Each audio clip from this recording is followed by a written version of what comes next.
hello friends आशा करो आपलोक सकलो भाले आछे जेहेतु एटा विंटार सीजन गतिके আজি কাবাব বনাম বুলি ভাবিছো আৰু কাবাব বুলি ক'লে আসলতে আমাৰ সকলোৰে প্ৰিয় কিহৰনো কাবাব বনাম আপোনালোকে যদি হেখলৈকে ভিডিওটো চাই থাকে আৰু কালাৰটো হৈছে একেবাৰে কমপ্লিটলি গ্ৰীন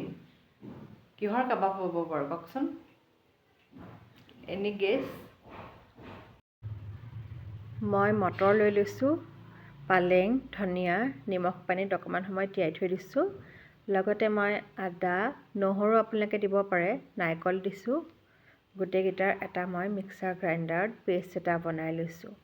আৰু পেষ্ট এটা বনাই লোৱাৰ পাছত ইমান সুন্দৰ কালাৰ হৈছে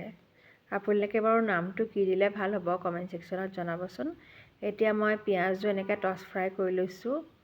অকমান মই নহৰু দি দিছিলো কেঁচা গোন্ধটো শেষ হোৱাৰ পাছত এতিয়া মই বিশেষকৈ বইল কৰি থৈ দিছিলো আলু হে বইল কৰা আলুখিনিও দি দিছো আসলতে আলুখিনি দি দিয়াৰ পাছত অকমান ষ্টিকিনেছটা হৈছে আৰু ষ্টিকিনেছটা হ'লে আসলতে কাবাব বনাবলৈ সুন্দৰ হয় এইটো এটা কুকিং টিপছ আৰু মছলা বুলি ক'বলৈ গ'লে মই জিৰা গুৰি দিছিলো ধনিয়া গুৰি দিছিলো জালুকৰ গুৰি গৰম মছলা গুৰি এই গুটেখিনি দি পেলাই এতিয়া মই একেলগে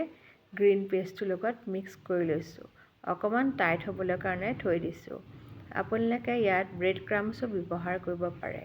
ব্ৰেড ক্ৰাম্বছ ব্যৱহাৰ কৰিলেও আসলতে খাবলৈ বহুত ভাল হয় আৰু ডিম লেটিয়াইও এনেকৈ বনাব পাৰে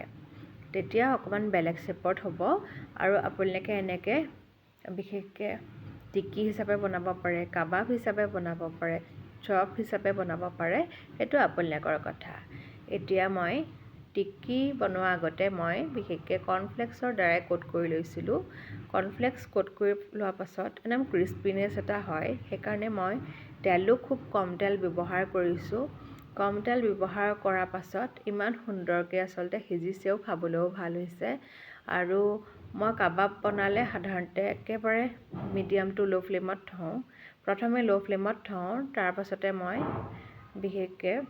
মিডিয়াম ফ্লেমত থওঁ আৰু লাষ্টত হাই ফ্লেমত থলে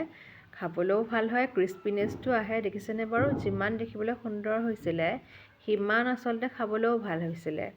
এই আমাৰ এটা প্লেটিং কৰি লৈছো কেনেকুৱানো হৈছে কমেন্ট সেকশনত জনাবচোন মোৰ কিন্তু কাবাব কিটা খাই বহুত ভাল লাগিলে আপোনালোকে মেয়নিজ টমেটো কেচাপ গ্ৰীন চাটনি লগত এনজয় কৰিব পাৰে লগতে যদি একাপ চাহ হৈ যায় সোনে পে সুহাগা হৈ যাব এতিয়া মোৰ ৰেডিও হৈ গৈছে প্ৰথমবাৰৰ কাৰণে যদি আপোনালোকে চেনেলটো মোৰ চাই আছে প্লিজ সাবস্ক্ৰাইব কৰি দিবলৈ নাপাহৰিব সদায় নতুন নতুন ৰেচিপিজ নতুন নতুন ভিডিঅ'ছ আহিব আপোনালোকে চাব বুলি মই আশা ৰাখিলোঁ